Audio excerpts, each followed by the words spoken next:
del alquimista impaciente, bueno, es la última. Siempre cuando uno habla del último libro, ahora ya la penúltima, ¿no? Vas acumulando una experiencia y vas acumulando un conocimiento.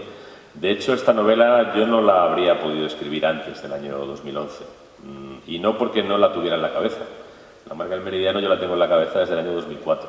Y además, no solo lo puedo afirmar, sino que también lo puedo demostrar. Quien haya leído toda la serie habrá leído una novela que se llama La reina sin espejo, que se publicó en el año 2005 y que yo escribí en el año 2004, donde aparecen algunos de los personajes que salen en esta novela y donde aparecen veladamente, incluso, los conflictos de esta novela. Por lo que quien lea ese libro verá que toda esa historia estaba en mi cabeza y estaba ya en ese momento planteada. Sin embargo, yo no quise escribir la novela hasta el año 2011, porque fue en el año 2011 cuando conseguí reunir toda la información que yo necesitaba para contar esta historia, que en el primer momento no la tenía. A mí la primera idea que me vino fue la de hacer una historia sobre varias cosas, porque la novela habla de, bueno, pues habla de explotación de personas, habla de corrupción de policías, habla de lavado de dinero, habla de cómo se utilizan testaferros para hacer ese lavado de dinero, habla de, por ejemplo, cómo se relacionan entre sí las distintas instituciones en España cuando a veces colisionan sobre asuntos concretos, ¿no? Bueno, pero quizá el aspecto más delicado de la novela, y el que me hizo tardar más, es el de cómo persiguen los policías a los policías corruptos. A los policías corruptos los persiguen sus propios compañeros. Y son unas unidades en las que es muy difícil entrar, porque son unidades muy, bueno, por su propia naturaleza, trabajan con mucha discreción, ¿no? Y yo tardé fundamentalmente en averiguar cómo funcionaban de verdad estas unidades.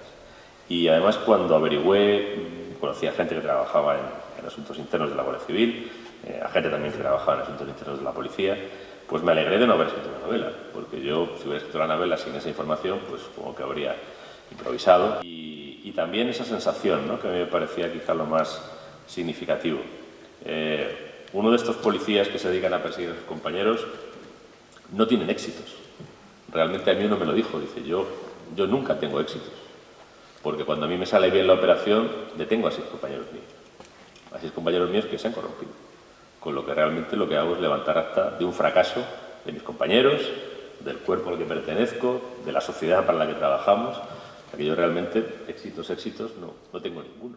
Bueno, pues no sé, supongo que está en otra idea que estaba en el libro y algunas más, pero vamos, creo que esto casi es mejor que lo hablemos a través del coloquio y de lo que les parezca.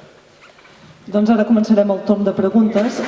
Demaneu tornar aixecant la mà, sisplau, us passarem el micro i quan feu la pregunta, si us podeu aixecar millor perquè així identifiquem a la persona que parla. La pregunta de tancar el gel, qui s'anima?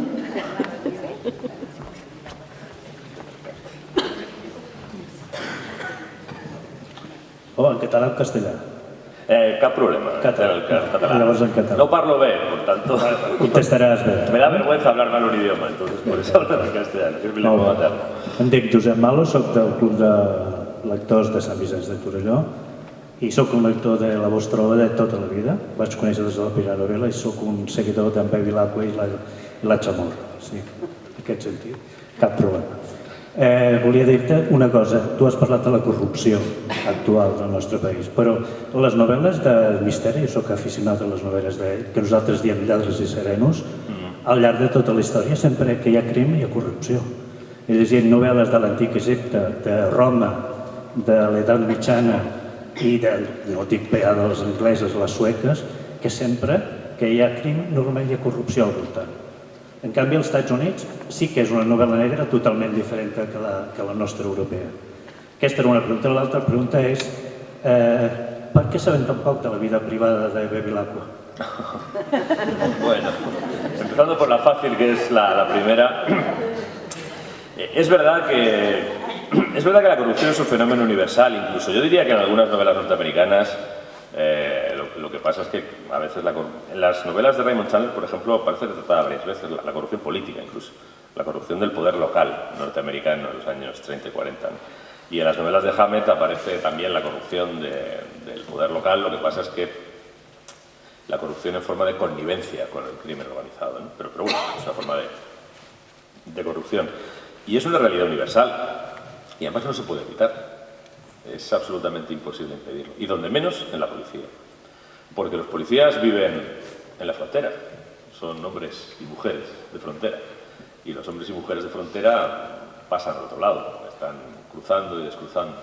Y es inevitable que una porción de ellos, pues viendo que viven ahí, que pueden entrar y salir, empiecen a, bueno, pues a especular, ¿no?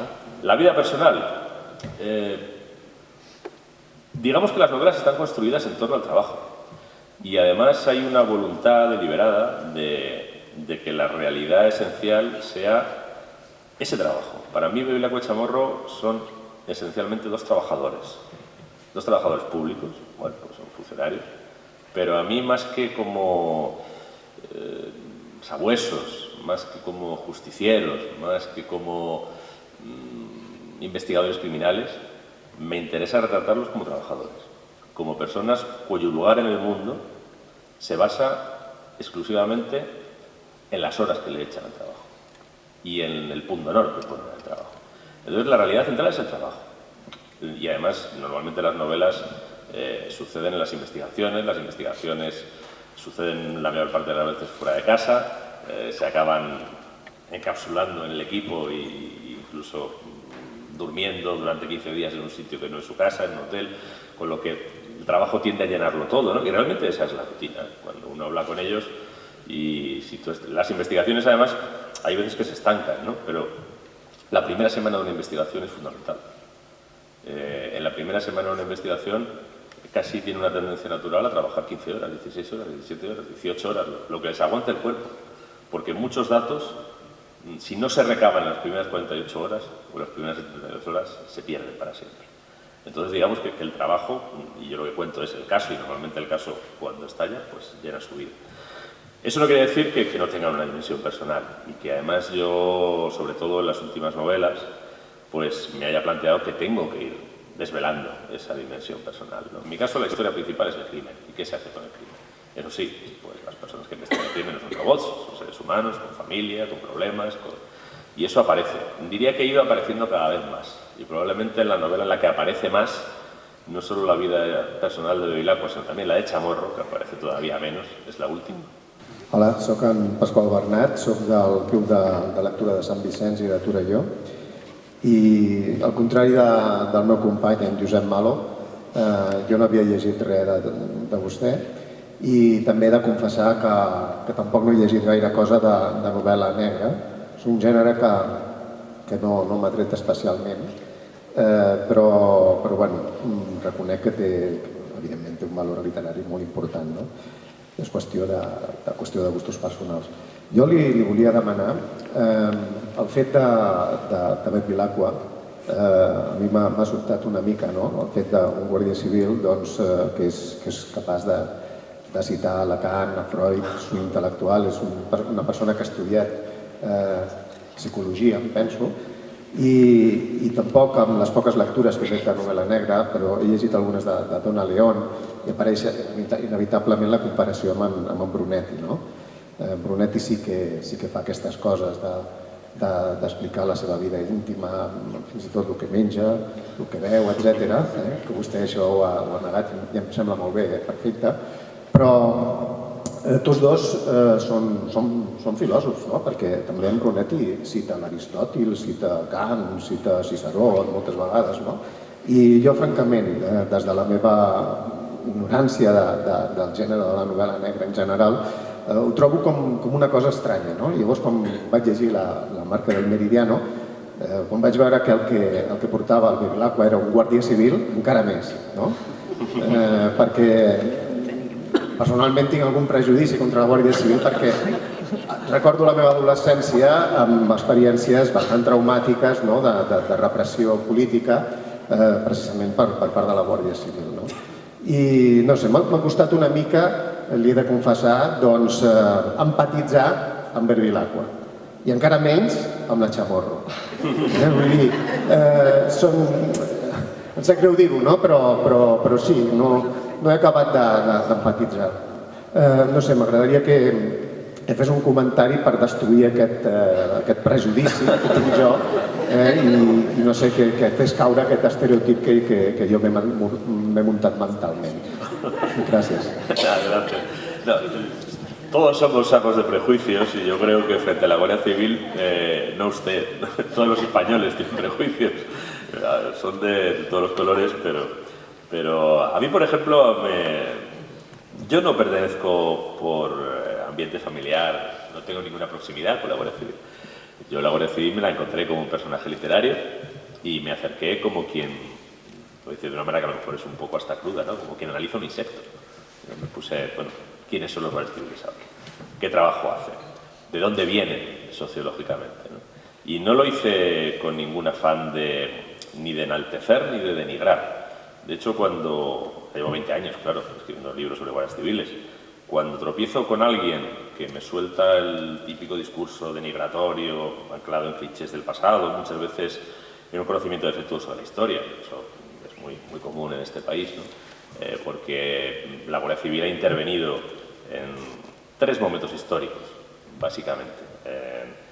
Al final de la Restauración, en la posguerra, y bueno, en el periodo de entreguerras, ¿no?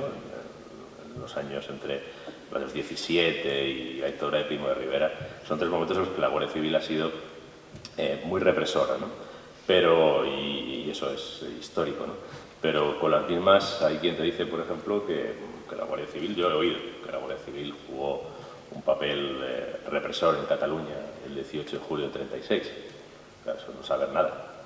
Es decir, a Companys no lo fusilaron el 18 de julio del 36 porque el general jefe de la Guardia Civil se puso sus órdenes. Y quien lo pagó fusilado fue precisamente el general de la Guardia Civil al que fusiló Franco en el 39. Es decir, que a veces se les imputan cosas que no han hecho, ¿no?